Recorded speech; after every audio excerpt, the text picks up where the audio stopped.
स्वागत है फिर से एक नए वीडियो में। तो आज हम इस वीडियो में पढ़ने वाले हैं एक्सरसाइज 1.1 जो क्लास 10th का है। इसका चौथा, पांचवा, छठा और सातवां क्वेश्चन को, सारे क्वेश्चन को आज हम इसमें समाप्त करने वाले हैं इस वीडियो में। तो वीडियो बहुत ही बड़ा इंपॉर्टेंट होने वाला है, इसलिए वीडियो को पूरा अंत तक देखिएगा और कहीं भी वीडियो को स्किप नहीं कीजिएगा, जिससे आप लोगों को समझने में परेशानी ना हो। ठीक है स्टूडेंट, तो आप लोग वीडियो को पूरा वॉच कीजिएगा। और हाँ स्टूडेंट, आप हमारे चैनल पर पहली बार आए हैं तो हमारे चैनल को सब्सक्राइब कर बेल आइकन को ऑल पे सेट कर लीजिएगा। और एक चीज़ मैं आप लोगों को बता देना चाहता हूँ कि मैंने अब पेन टैब की सहायता से पढ़ाना चालू कर दिया है और ये डिवाइस मैंने भी ले लिया है। तो आप लोगों को पढ़ने में बहुत ज़्यादा मज़ा आने वाला है, इसलिए हमारे चैनल से जरूर जुड़ जाइएगा। तो चलिए आज हम चौथा क्वेश्चन को पहले स्टार्ट करते हैं बनाने के लिए। तो देखिए चौथा क्वेश्चन में क्या लिखा हुआ है स्टूडेंट। HCF पहला संख्या दिया हुआ 306, दूसरा संख्या दिया हुआ 657, इसका HCF दिया हुआ है 9, दिया गया है LCM इस संख्या का ज्ञात करना है। तो कैसे ज्ञात करेंगे, तो आप लोगों को मैं कॉन्सेप्ट पहले समझा देता हूँ कि इसको बनाना कैसे है। और ये VBI क्वेश्चन भी है स्टूडेंट, ये एग्जाम में आता ही आता है, इसलिए इसको आप लोग ध्यान से पहले समझ लीजिए क्वेश्चन को।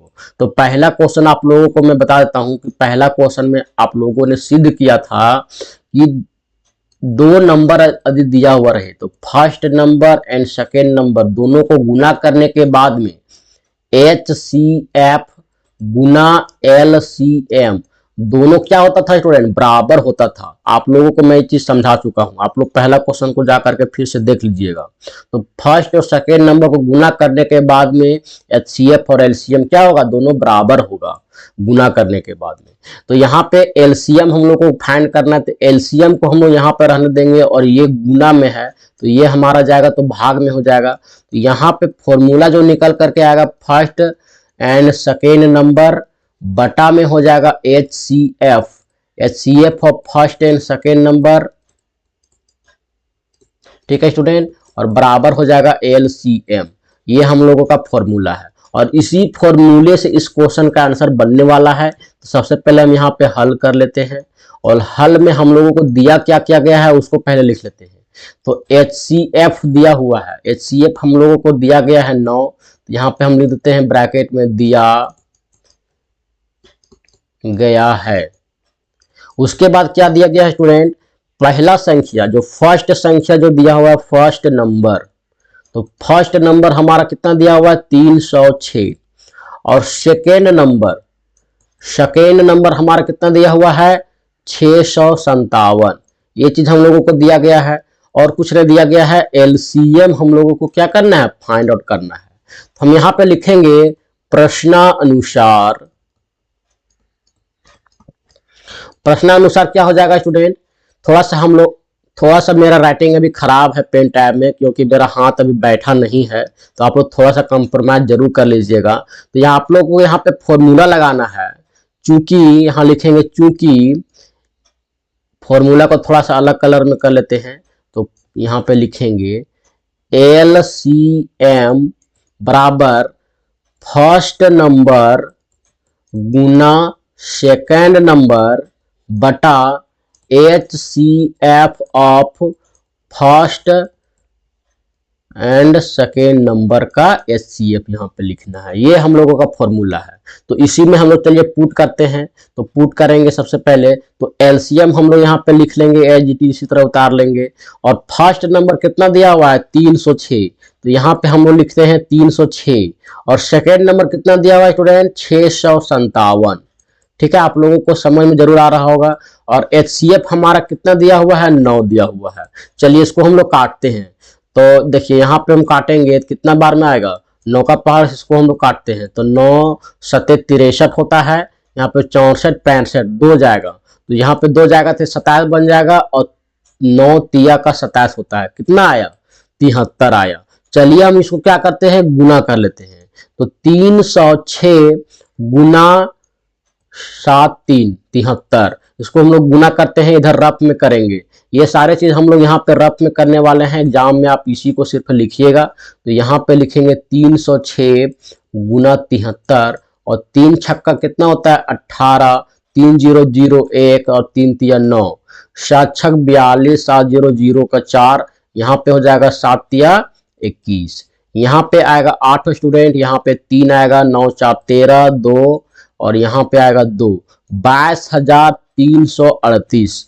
तो यहाँ पे जो हमारा निकल करके आया है 22,338 और यही हमारा क्या हो जाएगा, एलसीएम निकल करके आ जाएगा और यही हमारा फाइनल आंसर हो जाएगा स्टूडेंट। तो इस प्रकार से हमारा चौथा क्वेश्चन बन गया। अब हम लोग चलते हैं पांचवा क्वेश्चन की तरफ। तो पांचवा क्वेश्चन से पहले आप लोग इसको उतार लीजिएगा अपने कॉपी में। और पांचवा क्वेश्चन में दिया हुआ है स्टूडेंट, जांच कीजिए कि क्या किसी प्राकृत संख्या के लिए 6n अंक पर 0 पर समाप्त हो सकती है। ये हम लोगों से क्वेश्चन पूछ रहा है। तो n क्या है, प्राकृत संख्या है।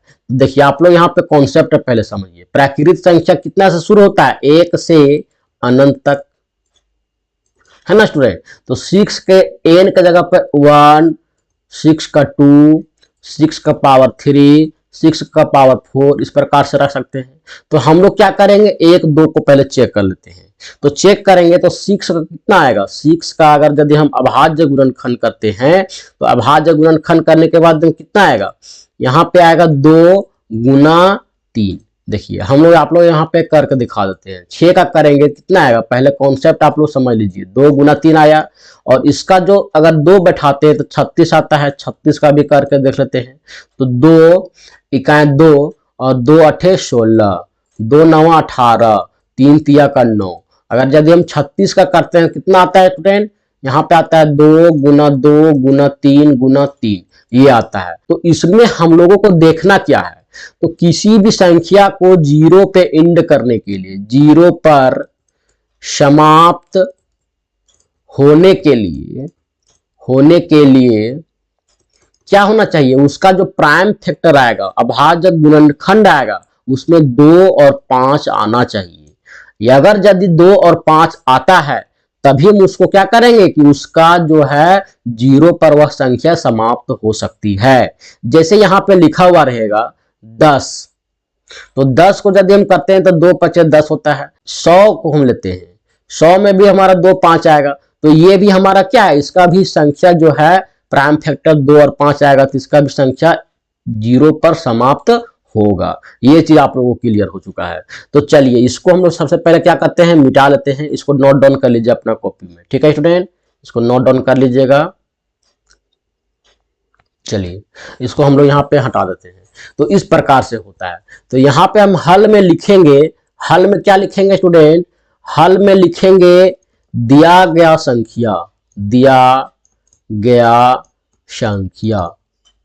क्या है, 6n है।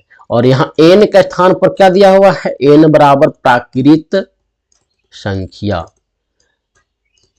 n बराबर प्राकृत संख्या दिया गया है। ये चीज क्लियर है। तो 6 स्थान पर यहाँ पे दिया हुआ, यहाँ पे हम लिखेंगे प्रश्न से चूंकि किसी भी संख्या को 0 पर समाप्त होने के लिए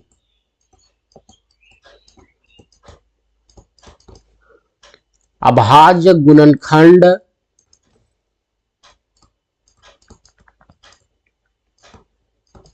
में 2 और 5 आना चाहिए, ठीक है। ये चीज हम लोग यहां पे लिखेंगे, इसलिए यहां पे लिखेंगे अतः 6 का अगर हम n का स्थान पर 1 रखते हैं तो कितना आता है, 6 1 बराबर 6। और 6 का अभाज्य गुणनखंड करेंगे कितना आता है, 2 गुना 3। इसको आप रफ कीजिएगा, ठीक है, यहां पे लिखना नहीं है। तो यहां पे लिखेंगे, यहां देख सकते हैं कि 5 एक भी बार नहीं आया है। यहाँ पे देख सकते हैं, यहाँ पे 2 आया है, लेकिन 5 आया है क्या? नहीं आया है। किसी भी प्राइम फैक्टर में जब तक 2 और 5 नहीं आएगा तब तक उसका अंक जो है 0 पर समाप्त नहीं हो सकता है। इसलिए यहाँ पे लिखेंगे, इसलिए 6n 0 पर कभी भी समाप्त नहीं होगा। और यही हमारा फाइनल आंसर हो जाएगा। इस प्रकार से हमारा जो है 5वां क्वेश्चन बन गया। आप लोगों को थोड़ा सा भी इसमें डाउट हो रहा होगा तो आप जरूर कमेंट बॉक्स में पूछिएगा। चलिए हम लोग छठा क्वेश्चन की तरफ मूव करते हैं। और छठा क्वेश्चन में लिखा हुआ स्टूडेंट, व्याख्या कीजिए कि 7 गुना 11 गुना 13 प्लस 13 और इतना भाज्य संख्याएं क्यों हैं। तो भाज्य संख्या किसको कहते हैं? सबसे पहले आप लोग यहाँ पे ध्यान से समझिएगा। भाज्य संख्या कहते हैं एक और स्वयं, स्वयं के अलावा और किसी संख्या से कटे, और किसी संख्या से विभाजित हो। इसको आप लोग कॉपी में नोट डाउन कर लीजिए। और अभाज्य संख्या किसको कहते हैं? तो अभाज्य कहते हैं एक और स्वयं से ही सिर्फ विभाजित हो, दूसरा किसी भी संख्या से विभाजित नहीं हो। तो यहां पे हम क्या करते हैं, इसको सॉल्यूशन करते हैं। तो सॉल्यूशन में क्या लिखेंगे स्टूडेंट? सॉल्यूशन में लिखते हैं, इसको क्या करते हैं हम लोग ए मान लेते हैं और इसको मान लेते हैं बी। तो यहाँ पे लिखते हैं लेट, यहाँ पे लिख देंगे ए, संख्या ए जो है 7 है गुना 11 है गुना 13 है प्लस 13। और बी संख्या मान लेते हैं 7 गुना 6 गुना 5 गुना 4 गुना 3 गुना 2 गुना 1 प्लस 5। ये है ना स्टूडेंट, इस प्रकार से दिया हुआ है। तो इसमें हम क्या करेंगे, सबसे पहले पहला संख्या को हम लोग देखेंगे कि ये भाज्य है कि नहीं है, उसके बाद दूसरा को देखेंगे। अगर यदि दोनों का दोनों भाज्य है तो फिर हम आंसर लिख देंगे। तो चलिए यहाँ पे हम सबसे पहले लेते हैं इधर ए। तो ए में हमारा है 7 गुना 11 गुना 13 प्लस 13, ये दिया हुआ है। तो देखिए इसको क्या करते हैं, यहाँ पे 13 यहाँ पे भी है, यहाँ पे भी। तो 13 को हम लोग यहाँ पे कॉमन ले लेते हैं। तो 13 को जब हम लोग कॉमन लेंगे तो क्या बचेगा स्टूडेंट? यहाँ पे बचेगा 7 गुना 11 बचेगा और यहाँ पे बचेगा 1 बचेगा। ठीक है, यहाँ पे 13 1 13। अब यहाँ पे देखिए अगला स्टेप में क्या हो जाएगा स्टूडेंट? यहाँ पे लिखेंगे 13, यहाँ पे हो जाएगा 11 7 77 और 1 78। आप लोगों को क्लियरली दिख रहा होगा। अब यहाँ पे 78 आया तो 78 को क्या करेंगे, सबसे पहले हम लोग अभाज्य गुणनखंड कर लेते हैं। इसको आप लोगों को रफ में करना है। तो यहाँ पे हम अभाज्य गुणनखंड करेंगे तो यहाँ पे कितना जाएगा, 2 से 2 तिया का 6 2 9 18। यहाँ पे करेंगे 3 से जाएगा 3 1 3 3 तिया 9। उसके बाद यहाँ पे लिखेंगे 13 गुना 1। तो कितना आया, यहाँ पे हम लोग लिख सकते हैं 13 और ब्रैकेट खत्म करेंगे तो गुना में हो जाएगा। और इस प्रकार से यहाँ पे लिखेंगे 2 गुना 3 गुना 13, इस प्रकार से।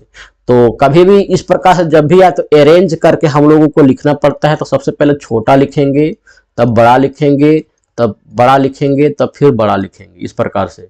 देखिए स्टूडेंट यहाँ पे काटने में कोई दिक्कत हुआ है क्या, देख लेते हैं। यहाँ पे हो जाएगा 2 तिया का 6, यहाँ पे 1 या 2 9 18, 3 1 3 3 तिया 9 13। ठीक है स्टूडेंट, तो यहाँ पे आप क्लियरली देख सकते हैं 2 से 3 से 13 से 13 से, इस प्रकार से एक और स्वयं के अलावा क्या है, और बहुत सारे संख्याओं से कट रहा है। तो ये तो हमारा भाज्य प्रूव हो गया, भाज्य यहाँ पे लिख देंगे, अतः भाज्य संख्या है। इसी प्रकार से चलिए हम बी को सॉल्व करते हैं। तो बी में क्या दिया हुआ है स्टूडेंट? बी में दिया हुआ है 7 गुना 6 गुना 5 गुना 4 गुना 3 गुना 2 गुना 1 प्लस 5, इस प्रकार से दिया हुआ है। तो यहाँ पे भी क्लियरली देख सकते हैं, यहाँ पे 5 है और यहाँ पे भी 5 है। तो यहाँ पे हम लोग क्या कर सकते हैं, 5 को कॉमन ले सकते हैं। तो यहाँ पे बच जाएगा 7 गुना 6 गुना 4 गुना 3 गुना 2 गुना 1 और प्लस 1, इतना बच जाएगा। चलिए हम यहाँ पे कर लेते हैं 7 छक्का 42, 42 को 4 से गुना करते हैं। यहाँ पे जितने भी वर्क कीजिएगा सबको रफ में कीजिएगा। तो 7 छक्का 42 को गुना कर लेते हैं 4 से, तो 4 दूना 8, 4 चौक 16, 168 आया। इसको गुना करना है 3 से, और 3 दूना 6, 6 से गुना कर देते हैं डायरेक्ट, है ना। तो 6 से गुना करेंगे तो कितना आएगा स्टूडेंट, 6 अठे 48, और 6 अठे 48, 6 छक 36, 37, 38, 39, 40, 40 का 0 और 6 का 6 और 4 10, कितना आया, यहाँ पे आया 108, 1008 प्लस 1, इतना आया।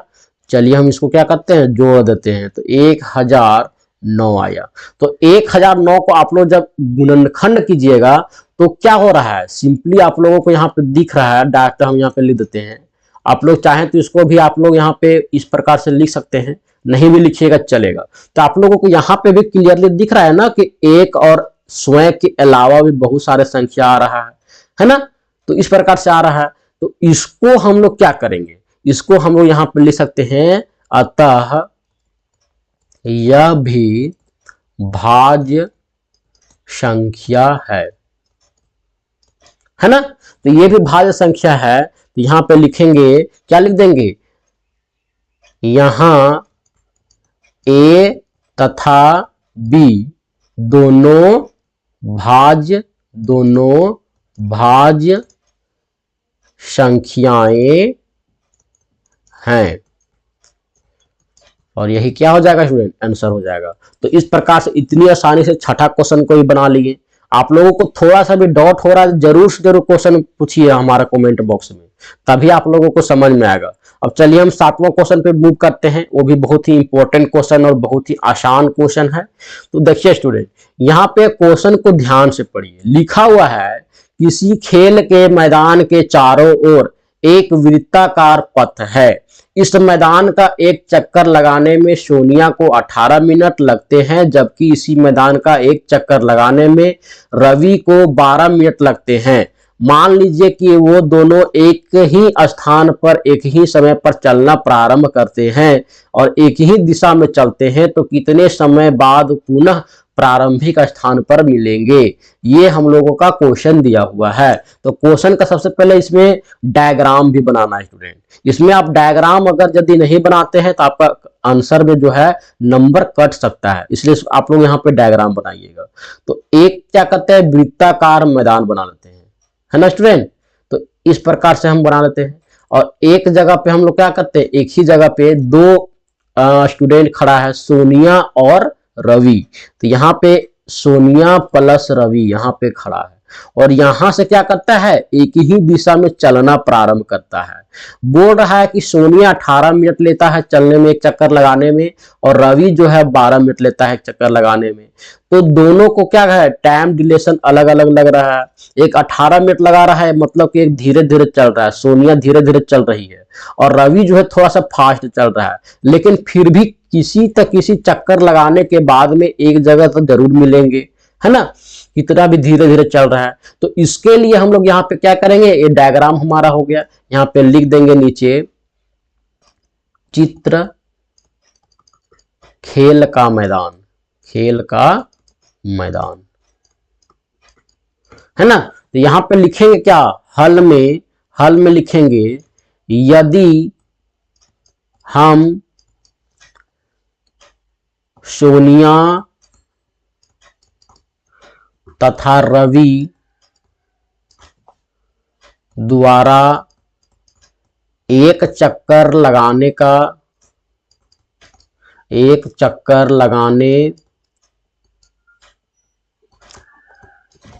में लगा समय को LCM ज्ञात करे तो हमें क्या है, प्रारंभिक स्थान, है ना। तो यहां पे लिख रहा है, हमें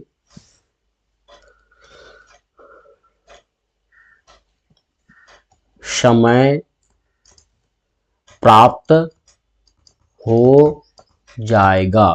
इस प्रकार से हम लोग यहाँ पे लिखेंगे। लिखने के बाद सबसे पहले लिखेंगे LCM ऑफ, सॉरी यहाँ पे इंग्लिश में नहीं लिखना है स्टूडेंट, ठीक है, यहाँ पे हम मिटा देते हैं क्योंकि आप लोग हिंदी मीडियम का स्टूडेंट है ना। आप यहाँ पे लिखिएगा LCM, यहाँ पे है कितना कितना दिया हुआ है 18 और 12 बराबर वाट, ठीक है। अब यहाँ पे हम लोग क्या करेंगे, प्रश्न से 18 का अभाज्य गुणनखंड कर लेंगे। तो अब 18 का अभाज्य गुणनखंड क्या करेंगे, यहाँ पे रफ में जाएंगे और सिंपली यहाँ पे कर लेंगे। तो 2 9 18, 3 3 9, 3 इकाई 3, कितना आया 18 का आया है 2 गुना 3 गुना 3 गुना 1, और एक और कितना दिया हुआ है 12। तो चलिए 12 का भी हम लोग लिख लेते हैं। तो 12 का यहाँ पे हम लोग निकाल देते हैं। 2 छक्का 12, 2 तिया का 6 और 3 इकाई 3, कितना आया 2 गुना 2 गुना 3। चलिए यहाँ पे हम लोग लिखते हैं 2 गुना 2 गुना 3 गुना 1। अब हम लोग क्या करते हैं, एलसीएम ज्ञात करने के लिए दोनों में से जो ज्यादा बार जो भी संख्या आता है तो उसको हम लोग यहाँ पे गुना में करके लिखते हैं। तो सबसे छोटा संख्या से हम लोग चालू करते हैं। तो एक तो हमारा एक है ये है एक बार, तो इसको हम लोग लिखे या नहीं लिखे कोई दिक्कत नहीं है, 2 से चालू करते हैं। तो 2 दे सकते हैं, यहाँ पे एक बार आया है और इसमें 2 बार आया है। तो ज्यादा बार कितना आया है 2 बार आया है। तो यहाँ पे लिखेंगे LCM बराबर 2 गुना 2, 2 बार ज्यादा आया है। उसके बाद 3 में चले जाएंगे। तो 3 में यहाँ पे देख सकते हैं 2 बार आया है, इसमें 1 बार आया है। तो ज्यादा कितना बार आया है 3, 2 बार आया है ना। उसके बाद 1 तो आया ही है, 1 को हम 1 बार गुना कर लेंगे। चलिए अब हम इसको क्या करते हैं, गुना करते हैं। तो 2 2 4, 4 तिया 12 और 12 तिया 36, 36 से कहाँ है 36। तो यहाँ पे लिखेंगे 36 मिनट, ठीक है। तो 36 मिनट बाद में है, दोनों का दोनों एक दूसरे से मिलेंगे। तो यहाँ पे लिखेंगे अतः 36 मिनट के बाद सोनिया तथा रवि एक दूसरे से मिलेंगे। एक दूसरे, इसको हम थोड़ा सा मिटा लेते हैं स्टूडेंट, ठीक है ना। तो इसको हम लोग यहाँ पे मिटा लेते हैं। एक दूसरे से मिलेंगे, दूसरे से मिलेंगे। तो यही हमारा आंसर हो जाएगा स्टूडेंट। तो आशा करता हूं कि ये वीडियो आप लोगों को जरूर समझ में आया होगा, और वीडियो समझ में आया तो वीडियो को लाइक एंड शेयर कर दीजिए। हमारे चैनल को सब्सक्राइब कर बेल आइकन को ऑल पे सेट कर लीजिएगा।